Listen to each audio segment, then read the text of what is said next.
तेरा कलाम रहेगा कायम पहाड़ जब ना रहे खुदाया, तेरे मुंह की एक बात भी टलेगी ना चाहे कुछ भी हो। तेरी मान दिए है जिंदा सोने से भी कीमती, मेरा दिल ये दे गवाही है ये किताब अजीम। नाज़िल करे अपना कलाम, शिकस्ता दिलों को सुकून मिले, तारीखी दूर हो मेरी राहें रोशन कर। दिल अपना कलाम कसरत से ए खुदा बदल दे, रिहाई दे कसरत से फल में लाओ। कलाम रहेगा कायम पहाड़ जब ना रहे। अजीज नाजरीन, मैं अयाद ज़रीफ आप तमाम देखने वालों को हमारे रोज़ के बाइबली मुतालियाती प्रोग्राम की नई किस्त में खुशामदीद कहता हूँ। अभी हम पुराने अहदनामे में से आमूस की किताब का मुताला कर रहे हैं और ये अंबिया असगर की लिखी किताबों में से एक है। हम इसके 5वें बाब पर पहुंच चुके हैं और आज हम पहली आयत से 15वीं आयत तक मुताला करेंगे। अगर आपको याद हो, गुज़िश्ता किस्त में चौथे बाब के मुताले में हमने लोगों के खिलाफ खुदावंद की अदालत के पैगाम के मुतल्लिक जाना। खुदावंद ने उन पर आफतें और वबाएं भेजी। खुदावंद ने बारिश को रोके रखा तो भी वो रजू ना लाए। खुदावंद ने उस कौम की अदालत के लिए उन पर बहुत मुसीबत भेजी लेकिन वो रजू ना लाए। इसलिए ए इस्राएल, तू अपने खुदा से मुलाकात की तैयारी कर कि उनकी अदालत हो। हमने एक अहम सबक भी सीखा। खुदा हर एक वाक़े के जरिए हमसे हम कलाम होता है। वो ज़ाती तौर पर हमसे बात करना चाहता है और वो चाहता है कि हम दिली तौबा के साथ उसके पास लौटें। आज की किस्त में हम एक नोहा को देखेंगे, इसके बाद फिर तौबा का बुलावा है। प्रोग्राम का आगाज़ करने से पहले मैं स्टूडियो में आए खुदा के खादिम का खैर मकदम करूंगा। खुशामदीद भाई यूसुफ। शुक्रिया भाई, आप कैसे हैं? मैं ठीक हूँ। और स्टूडियो में आए दीगर मेहमानों को भी खुशामदीद। भाई यूसुफ, हम 5वें बाब को एक उन्वान देना चाहते हैं। इसका मरकजी मौजू क्या है? इस बाब में 2 मरकजी ख्यालात मौजूद हैं और पहली आयत में नोहा और तौबा की पुकार है। 18वीं आयत में हम खुदावंद के रोज़ के मुतालिक पढ़ते हैं। मैं नाजरीन को याद दिलाना चाहता हूँ कि हमने आमोस की किताब के दूसरे हिस्से की बात की, जो कि तीसरे बाब से छठे बाब तक है, और तीसरे बाब के इख्तिताम पर 3 पैगामात मौजूद हैं। ये सब पैगामात मैं कहूँगा कि सुनो से शुरू होते हैं। तीसरे और चौथे और 5वें बाब की शुरुआत में हम इसको देख सकते हैं। हम इस हिस्से की तीसरी किस्त पर हैं जिसमें सुनो का जिक्र हुआ। खुदावन ने लोगों को पैगाम दिया। जी ठीक है। मैं चंद आयत पढ़ने के बाद आपसे सवाल करूंगा। जी। ऐ इस्राएल के खानदान, इस कलाम को जिससे मैं तुम पर नोहा करता हूँ सुनो। इस्राएल की कंवारी गिर पड़ी, वो फिर ना उठेगी। वो अपनी जमीन पर पड़ी है, उसको उठाने वाला कोई नहीं। क्योंकि खुदा यूं फरमाता है कि इस्राएल के घराने के किए जिस शहर से 1000 निकले थे उसमें 100 रह जाएंगे, और जिससे 100 निकले थे उसमें 10 रह जाएंगे। भाई यूसुफ, शुरू में नोहा किया है, इस्राएल की कंवारी गिर पड़ी। इस्राएल की कंवारी से हम क्या समझ सकते हैं? नोहा का मतलब बहुत उदासी या मातम है। खुदावन ने उस कौम पर नोहा किया, खास करके इस्राएल के 10 कबीलों पर, क्योंकि वो गिर पड़े। लिखा है इस्राएल की कंवारी गिर पड़ी, वो फिर ना उठेगी। और याद करें कि इसके चंद साल बाद ही असूरियों ने उनको असीर किया और आज तक वो 10 कबीले वापस नहीं आए। आज भी दुनिया में जो यहूदी मौजूद हैं उनका ताल्लुक जनूबी सल्तनत के 2 कबीलों यानी यहूदा और बिन्यामीन के कबीले से है। ये बाबल की असीरी से लौट आए और रोमी तितुस के अयाम में परागंदा हुए। उनमें से कुछ ही कबीले वापस आए, लेकिन ये 10 कबीले वापस नहीं आए। कोई उनकी जगह नहीं जानता वो कहाँ हैं। कुछ लोग उसके बारे में अपने ख्यालात पेश करते हैं, लेकिन यकीनी तौर पर कुछ नहीं कह सकते। और हम ये जानते हैं कि किताब के आखिर में उनकी बहाली हुई। लिखा है कि मैं उनकी बरगश्तगी का चारा करूंगा, मैं कुशादा दिली से उनसे मोहब्बत रखूंगा। खुदावंद उनसे मोहब्बत रखता है, लेकिन अफसोस जो भी हुआ वो ये वाज़े तौर पर जाहिर करता है कि वो लोग खुदावंद अपने खुदा की तरफ रजू लाने में बिल्कुल नाकाम रहे तो भी तुम मेरी तरफ रजू ना लाए, खुदावंद फरमाता है। जी हाँ, जब इंसान के पास कोई उम्मीद ना बचे तो वो कहता है वो ना उम्मीद हो चुका। उस कौम की हालत भी ऐसी ही थी, इसलिए उस पर नोहा किया गया। इसराइल की कंवारी गिर पड़ी, वो फिर ना उठेगी, वो अपनी जमीन पर पड़ी है, उसको उठाने वाला कोई नहीं। यहाँ इसराइल की कंवारी से क्या मुराद है? आमूस नबी ने ये अल्फाज इस्तेमाल किए। उस कौम ने बुत परस्ती और जनाकारी की। ये अल्फाज बहुत मर्तबा इस्तेमाल हुए हैं, लेकिन अगर यसाया 47 को पढ़ें तो ऐसा ही पढ़ते हैं। बाबल के लिए भी ऐसा ही लिखा है, ए कवारी दुख्तरे बाबल उतर आ और खाक पर बैठ। ए कवारी दुख्तरे बाबल उतर आ और खाक पर बैठ। और फिर लिखा है, ए कसदियों की दुख्तर तो बेतख्त जमीन पर बैठ। ये अल्फाज उस कौम या लोगों की हालत को पेश करते हैं, कवारी दुख्तर, और यहाँ पर उसने यही अल्फाज इस्तेमाल किए हैं, इसराइल की कवारी। ये उनकी कमजोरी की हालत को बयान करते हैं। खुदा ने उस कौम को तबाह करने का इरादा किया। वो नहायत पस्त और कमजोर हुए, और फिर सनखरीब के अयाम में ऐसा लिखा है कि कवारी दुख्तर सयोन ने तेरी तहकीर की, और लिखा है खुदावंद कमजोरों के साथ खड़ा होता है, लेकिन जब वो कमजोरों के साथ खड़ा होता है तो मुखालिफ कमजोर पड़ जाता है। ठीक है। तीसरी आयत, जिस शहर से 1000 निकले थे उसमें से 100 रह जाएंगे, और जिससे 100 निकले थे उसमें 10 रह जाएंगे। यानी इनका दूसरा हिस्सा रह जाएगा और बाकी सब खत्म हो तबाह हो जाएंगे। यहाँ पर असीरी का बयान है या किसी जंग का? उसने किस बारे में बात की? हमें देखें इसकी भाई, वजाहत की जरूरत है। हम इसको ये साया के छठे बाब में भी पढ़ सकते हैं।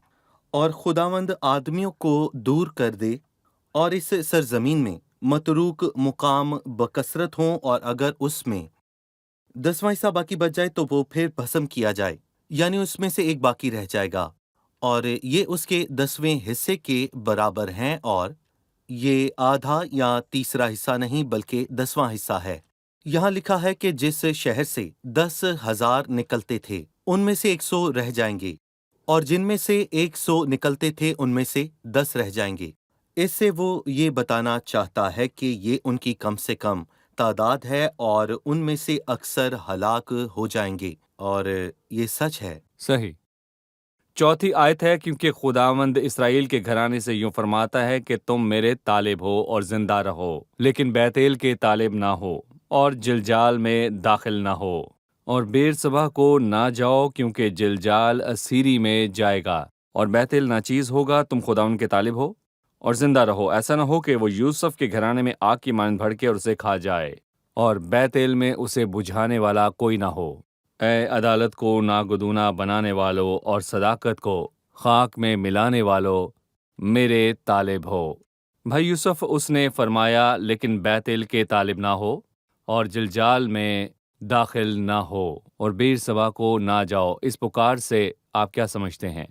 देखें भाई, लोग अक्सर पाक मुकाम को जाते हैं, लेकिन वो लोग खुदा के तालिब नहीं होते। इसलिए खुदा कहता है बैतेल के तालिब ना हो। बेशक बैतेल के साथ अच्छी यादें वाबस्ता थीं। उसकी क्या अहमियत है? क्या खुदा चाहता है कि आप किसी जगह जाएं और जिलजाल में दाखिल ना हो? पर जिलजाल एक अच्छी जगह है, लेकिन उसकी अपनी अहमियत कुछ नहीं, इसीलिए हम उन जगहों पर ना जाएं और उनके तालिब ना हो, बल्कि खुदावंद के तालिब हो और जिंदा रहो। उसने कहा, मेरे तालिब हो और जी जिंदा ठीक रहो। है। छठी आयत में लिखा है, तुम खुदावंद के तालिब हो और जिंदा रहो। और जो हकीकी जिंदगी का मजा चखना चाहता है, उसको किसी जगह जाने की जरूरत नहीं। हर मजहब में एक पाक मुकाम मौजूद होता है जहां उन्हें बरकत मिले। दर हकीकत बाइबल मुकद्दस में ऐसा कोई भी ख्याल मौजूद नहीं है। बैतेल के तालिब ना हो, जिलजाल में दाखिल ना हो और बैरसबा को ना जाओ। इन जगहों के साथ अच्छी यादें तो वाबस्ता हैं, लेकिन ये जगहें आपको बरकत नहीं दे सकती, ये वहम है। और खुदावन हमें इन सब के खिलाफ तंबीह भी करता है। जो जिंदगी चाहता है वो खुदावंद का तालिब हो। जब तक खुदावंद मिल सकता है उसके तालिब हो, اور جب تک وہ نزدیک صحیح۔ ہے اس کو پکارو۔ بھائی یوسف، یہ جانا جاتا ہے کہ بیتیل اور جلجال کے شہر اسرائیل کی شمالی سلطنت میں موجود تھے۔ لوگوں نے ان جگہوں کو مخصوص کیا، لیکن ان کو خدا کی نہیں بلکہ بتوں کی پرستش کے لیے استعمال کیا۔ لیکن یہاں بیر سبا کا بھی ذکر ہوا۔ شمالی سلطنت میں بیر سبا کا کیا تعلق ہے، کیونکہ یہ جنوبی سلطنت کے علاقے میں بھی تھا؟ شاید اسی لیے یہاں 5ویں آیت میں لکھا ہے کہ کیونکہ جلجال اسیری میں جائے گا اور بیتیل ناچیز ہوگا، اور اس نے یہاں پر بیر سبا کا ذکر نہیں کیا کیونکہ جیسا کہ آپ نے کہا اس کا تعلق جنوبی سلطنت سے تھا، اور اس کی اسیری کچھ دیر کے لیے دور ہوئی، اور خداوند نے دور ان ہوئی، ٹھیک ہے۔ 10 قبیلوں کو اسیری میں لے جانے کا ارادہ کیا، لیکن جنوبی سلطنت 150 سال کے بعد بھی قائم رہی۔ مگر افسوس کہ شمالی نہ ہی جنوبی سلطنت میں کچھ بھلائی باقی رہی، کیونکہ جب لوگوں نے بت پرستی کی اور خداوند نے ان لوگوں کو اسیری میں بھیجا۔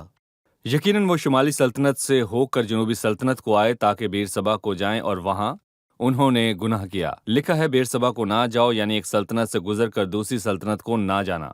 یہ واضح ہے۔ لیکن وہ یروشلم میں ہیکل کو نہ گئے، اور میں یہاں پر یہ بھی کہوں گا کہ وہ جگہ جگہ گئے تاکہ برکت کو حاصل کر سکیں، لیکن افسوس کہ آج مسیحت میں بھی ایسی بت پرستی موجود ہے، اور ہر ایک مذہب میں ہم اس کو واضح صحیح۔ طور پر دیکھ سکتے ہیں۔ شکریہ۔ ابھی ہم ایک رپورٹ دیکھیں گے، پھر مطالعے میں آگے بڑھیں گے۔ نبی نے اس قوم پر نوحہ کیا جو گر پڑی، اس کو اس قوم سے محبت تھی۔ لوگ اپنی وفاداری میں ناکام رہے، خدا سے ان کی بے وفائی ظاہر ہوئی۔ ان کے گناہوں کی وجہ سے ان کو کسی برکت کی توقع نہیں رکھنی چاہیے۔ اگر خدا ان کو واپس اٹھاتا تو فقط یہ اس کا فضل ہے۔ فضل نہ ہوتا تو وہ حصہ دار نہ بنتے، بلکہ ان کی عدالت ہوتی۔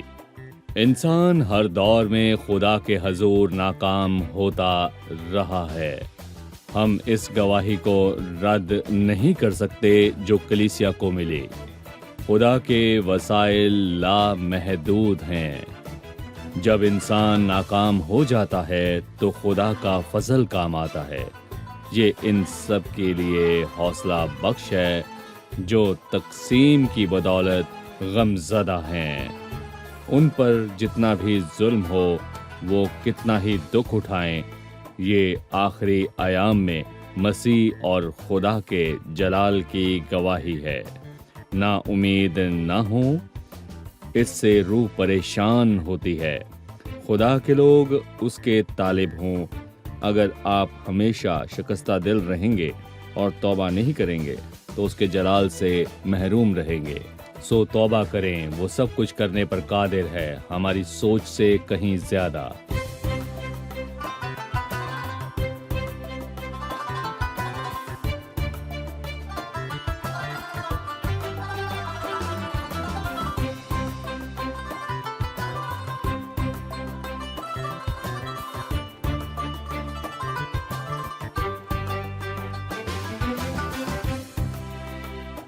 ساتویں آیت ہے، اے عدالت کو ناگدونہ بنانے والوں اور صداقت کو خاک میں ملانے والوں۔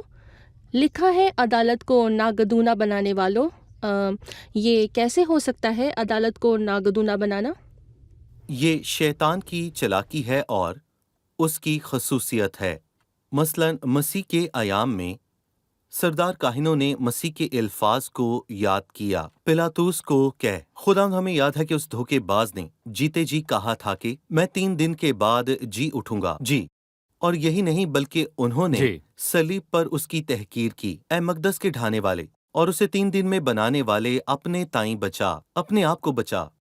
انہوں نے عدالت کو ناگدونہ بنایا، اور آج ہم اس کو بڑی سطح پر استعمال کر سکتے ہیں۔ آج کی بدعتیں ایک ہی آیت کو استعمال کر کے ان کو ناگدونہ بناتی ہیں۔ مثال کے طور پر لکھا ہے، کیونکہ باپ مجھ میں بڑا ہے، اور یہ بات سچ ہے۔ لیکن افسوس کہ وہ اس کو ناگدونہ بناتے ہیں کہ مسیح نے کہا کہ وہ خدا نہیں، یا مسیح نے کہا مثال کے طور پر، تم مجھے کیوں نیک کہتے ہو؟ کوئی نیکی نہیں مگر ایک خدا۔ مسیح نے یہ کہا، لیکن انہوں نے اس کو ناگدونا بنایا کہ مسیح نے کہا کہ وہ خدا نہیں۔ نہیں، مسیح نے ہرگز ایسا نہیں کہا۔ تم مجھے کیوں نیک کہتے ہو؟ کوئی نیکی مجھ میں نہیں، یعنی کہ ایک خدا اور شریر جو کہ شیطان کی پیروی کرتے ہیں۔ اور آج بھی ہم بہت سی بدعتوں کا سامنا کرتے ہیں اور شریر جو کہ عدالت کو ناگدونا بناتے ہیں، اور یہ ایسے ہیں جو صداقت کو خاک میں ملاتے ہیں۔ نفرت، ان کو صداقت سے نفرت ہے، یہاں تک کہ ایک اس عظیم ہستی سے جو حق ہے، جو صادق ہے، بلکہ میں یوں کہوں گا تو بھی وہ اس کو رد کرتے اور اس دنیا میں مسیح کا انکار کرتے ہیں۔ 8ویں آیت میں لکھا ہے، وہ سریا اور جبار ستاروں کا خالق ہے جس کو انہوں نے رد کیا۔ وہی خالق ہے جو موت کے سایہ کو صحیح۔ نور بنا دیتا ہے، اور یہی سچ ہے۔ یعنی الہی راست بازی نہیں بلکہ انسان کی راست بازی اور صداقت خاک میں ملانے کے لائق ہے۔ ہم اپنی صداقت اور سونے کو خاک میں ملائیں گے۔ اگر کوئی بھی چیز خدا کے حضور کسی کو راست باز ٹھہرا سکتی ہے تو خدا کی صداقت ایمان کے وسیلے سے آتی ہے۔ سب چیزوں کو دور کر کے خدا کی راست بازی کو تھامے رہیں۔ لوگوں کا مسئلہ ہے کہ جو بھی خدا کے حضور مقبول ہے وہ ان کی نظر میں برا ہے، وہ اسے خاک میں ملاتے ہیں۔ لیکن ہم خدا کے کلام کو تھامے رہیں اور اس کو اپنے دلوں میں رکھیں۔ میں نے تیرے کلام کو اپنے دل میں رکھ لیا ہے تاکہ میں تیرے خلاف گناہ نہ کروں۔ کیا کہیں گے؟ بھائی ایاد، آپ کی باتوں سے تمائی کا بیٹا برترما یاد آیا جس نے ابن داؤد سے فریاد کی تھی، اے ابن داؤد، اے یسو مجھ پر رحم کر۔ لوگوں نے اسے چپ کروانے کی کوشش کی، لیکن یسو نے کھڑے ہو کر کہا، اس کو بلاؤ۔ وہ اپنا کپڑا پھینک کر اچھل پڑا، اور یہ راست بازی کو ظاہر کرتا ہے۔ خدا کا شکر ہو کہ اس نے وہ کپڑا پھینکا تاکہ راست بازی سے ملبوس ہو، اور یسایا کے 61ویں باب میں لکھا ہے کہ میں خداوند سے بہت شادمان ہوں گا، میری جان میرے خداوند میں مسرور ہوگی، کیونکہ اس نے مجھے نجات کے کپڑے پہنائے، اس نے راست بازی کی خلوت سے مجھے ملبوس کیا۔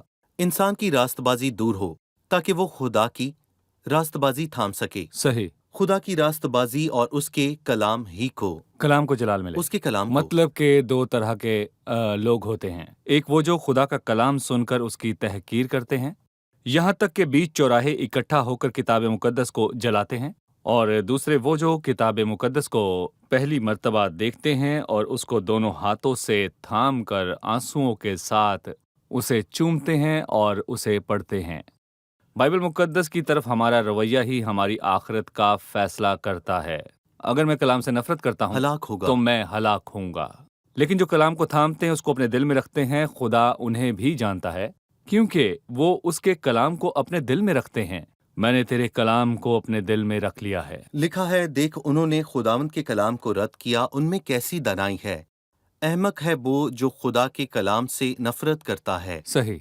بھائی یوسف، آپ نے 8ویں آیت کا ذکر کیا، وہی سریا اور جبار ستاروں کا خالق ہے جو موت کے سایہ کو متاع نور اور روز روشن کو شب دجور بنا دیتا ہے، اور سمندر کے پانی کو بلاتا ہے اور روئے زمین پر پھیلاتا ہے، جس کا نام خداوند ہے۔ بھائی یوسف، آپ ہمیں خدا کی عظمت کے بارے میں بتائیں۔ سریا 7 ستاروں کا مجموعہ ہے۔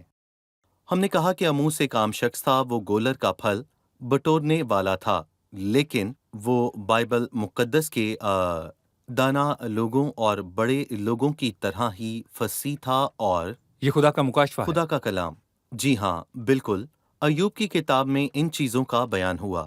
اموس جیسے عام شخص کو خدا نے ہدایت کی، جیسا کہ آپ نے کہا، اور یہ خدا کا کلام ہے جس نے سریا یعنی 7 ستاروں اور جبار کو بنایا، جو موت کے سائے کے متعلق نور بنا دیتا ہے۔ وہ سب کرنے پر قادر ہے، یہاں اس نے نور کی بات کی، جو موت کے سائے کے متعلق نور اور روز روشن کو سب دیور بنا دیتا ہے، اور سمندر کے پانی کو بلاتا اور روئے زمین پر پھیلاتا ہے۔ یہ بہت ہی خوب ہے، اور میں کہوں گا کہ بارش کہاں سے ہوتی ہے؟ وہ سمندر سے بنتی ہے۔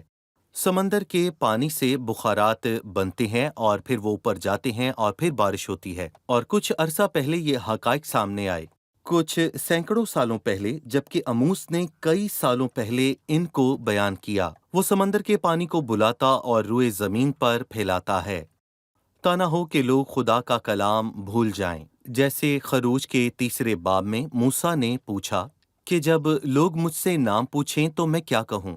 جس کا نام خداوند ہے، وہ جو زبردستوں پر ناگہانی آفت لاتا ہے، जिससे कलों पर तबाही आती है। इसके क्या मानी है? इस आयत की वजाहत ये फरमा दीजिए। मुश्किल आयत है। नौवीं ये आयत। 9वीं आयत है, और अगर हम इस 9वीं आयत को दूसरे तर्जमे में पढ़ें तो हम पर ये वाज़ेह होता है, जो ज़बरदस्तों पर नागहानी आफत लाता है, जिससे कलों पर तबाही आती है। सो मैं कहूँगा खुदावंद कलों को मस्मार कर सकता है, और यही नहीं बल्कि खुदा ज़बरदस्तों को हलाक कर सकता है, और हम बहुत बार इसको देखते हैं। इससे खुदा की कुदरत जाहिर होती है। नबूकतनज़र जिसको चाहे हलाक कर देता था, जिसको चाहे रिहा कर देता था, और उसने 7 साल सांड की तरह घास खाई। अगर खुदा का रहम ना होता तो वो सारी जिंदगी ऐसा ही करता रहता। भाई यूसुफ, मैं आपकी इस बात से सलीब की तरफ जाना चाहता हूँ। हम सलीब पर ये दोनों चीज़ें होते देखते हैं, जो रोज़े रोशन को शबे देजूर बना देता है। मसीह की मसलूबियत के वक्त दिन को अंधेरा छा गया। सलीब पर मसीह की मौत के नतीजे में ज़बरदस्त हलाक हुए। इससे पहले शैतान ज़बरदस्त था, उसने सब लोगों को हलाक किया। लेकिन भाई यूसुफ, मैं सलीब पर हुए इन 2 वाक़यात के बारे में मज़ीद जानना चाहूँगा। उसने हमारा फिदिया दिया और खुद तारीकी में गया। मसीह हमारी खातिर मुआ। आप इसके बारे में क्या कहेंगे? वो रोज़े रोशन को शबे देऊर बना देता है, और मसीह की मौत के नतीजे में मौत का साया छट गया और वो सुबह में तब्दील हो गया। हमारी हालत नाकाबिले बयान थी, पर खुदा का शुक्र हो के वो सुबह को जी उठा, और उसके जी उठने की वजह से हमारी सुबह रोशन हुई। और आपने कहा कि ज़बरदस्त हलाक होंगे और कलों पर तबाही आती है, जिस कले में शैतान कायम है। मसीह ने शैतान की कैद में जकड़े हुओं को रिहा किया। उन लोगों को जो शैतान की कैद में थे आज़ाद कर दिया, और मैं कहूँगा कि वो आज भी आज़ाद करता है। बहुत शुक्रिया। अभी हम मेहमानों से एक और सवाल लेंगे।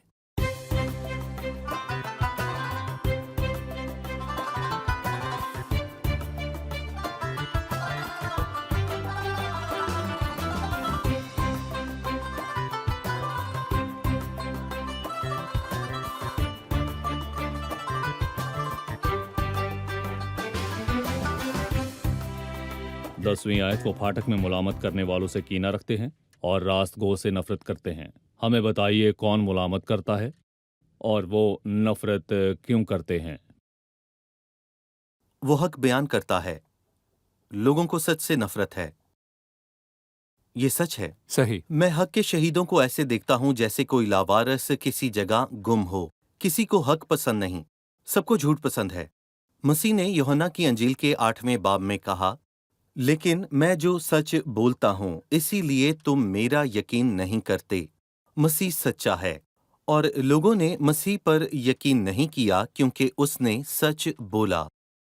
और आज भी मगरबी लोग जो मसीह से दूर हैं, जब कभी भी उनके सामने मसीह का जिक्र किया जाए तो वो उसका इनकार करते हैं। लेकिन किसी से अगर हम परस्ती का जिक्र करें तो वो उसको पसंद करते हैं। और मैं कहूँगा कि अगर आप आज यहाँ सच बोलें, वो फाटक में मलामत करने वालों से कीना रखते हैं, वो रास्त गो से नफरत करते हैं।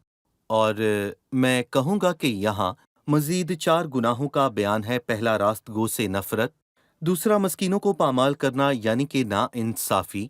उनसे गेहूं छीन लेते हो, ये रिश्वत है। और फिर चौथी बात ये कि खुद तराशे हुए पत्थरों में आरामदेह जिंदगी गुजारते हो। इसलिए इन अयाम में पेशबीन खामोश हो रहेंगे क्योंकि ये बुरा वक्त है। भाई यूसुफ, 14वीं आयत में एक और पुकार का जिक्र है, नेकी के तालिब हो और जिंदा रहो। अब नेकी के तालिब हो, नेकी क्या है? हम किसके तालिब हों? सुलह का तालिब हो और उसकी कोशिश में रहे। नेकी और बदी को जानना आसान है क्योंकि खुदा ने उन्हें ज़मीर दिया है। अगर हम अपने ज़मीर को आलूदा ना करें, जैसा कि बहुत से लोगों ने किया, तो वो उनको मज़ीद मुश्किलात देते हैं और हमारे ज़मीर भी आलूदा हो जाते हैं। लेकिन मैं कहूँगा कि इंसान फितरी तौर पर नेकी और बदी से वाकिफ़ है, लेकिन यहाँ एक मसला है। मैं नेकी को जानता हूँ लेकिन नहीं जानता कैसे करूँ, और बदी को भी जानता हूँ लेकिन ये नहीं जानता कि उससे किनारा कैसे करूँ। इसीलिए 14वीं आयत नेकी के तालिब हो, चौथी और छठी आयत खुदा खुदा के उनके तालिब तालिब हो। हो।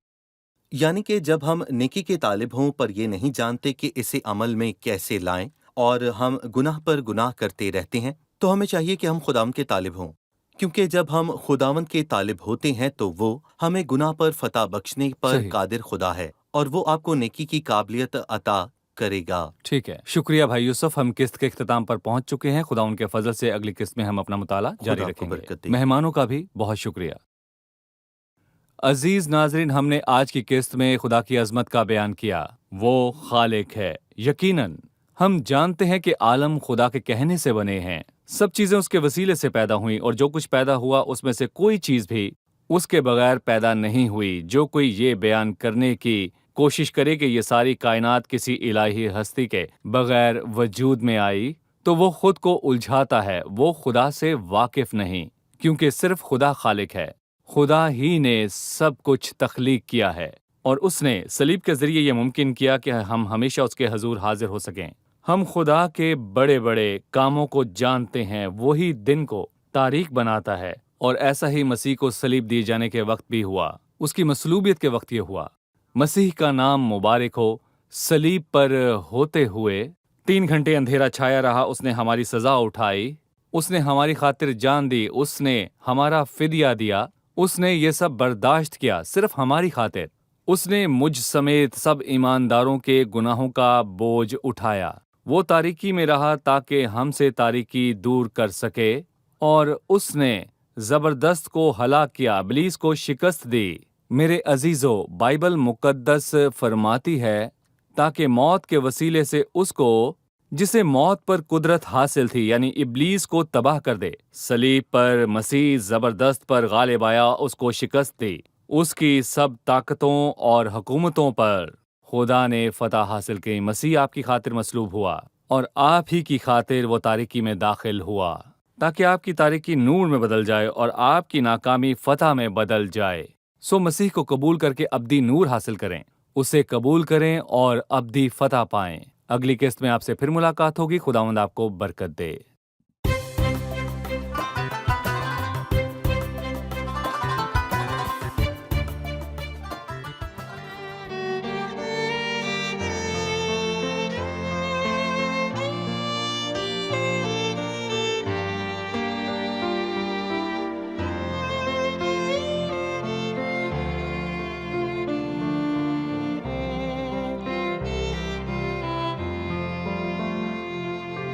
يا ترى أي صديق مثل فدينا الحبيب يحمل الأثقال عنا وكذا الهم المذيب يا لإنعام تسامى رب النجاة إننا نلقي عليه كل حمل بالصلاة۔